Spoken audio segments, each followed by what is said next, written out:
read it anyway. So Psalms 37, 3 and 4 says, Trust in the Lord and do good. Then you will live safely in the land and prosper. Take delight in the Lord, and He will give you your heart's desires. And today, I'm just grateful for my family, my wife, my children. I'm grateful for every one of you, and just being faithful and opening up this room, and just God's grace and mercy.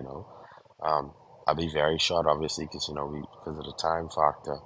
But this particular psalm, this little clip of a particular psalm, actually, it just it was something that just stood out to me because of just the last couple words where they said, "Take delight in the Lord, and He will give you what your heart desires." Right? And you know, at the end of the day, God is a fair and a just God, and that's something we have to be reminded of.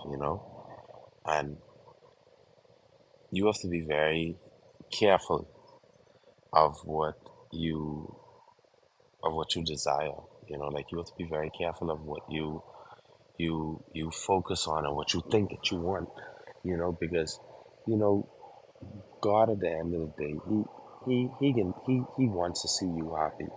Even though he sees it, like I say from linear, like he looks from above, so he sees the beginning and he sees the end, right? But at the same time, he can give you what your heart desires, like what you really, really long for. But at the end of the day, you have to take delight in him, and you have to give him the glory and the honor and the praise for it. And you just have to realize that, like, when you really want something, you just have to pray to him and ask him if this is something that's going to make your life better. Is this something that's going to help others? Is this something that is going to allow me to be closer to you, God?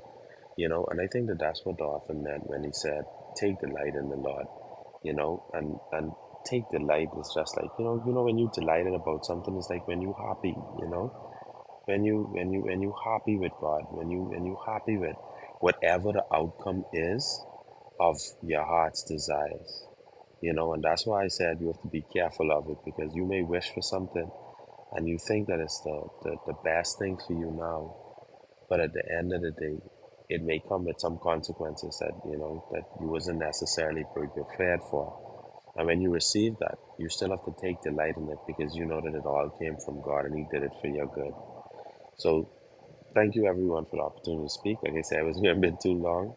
I'm Carrie, and I continue to pray that God gives everyone with their heart's desires in Jesus' name.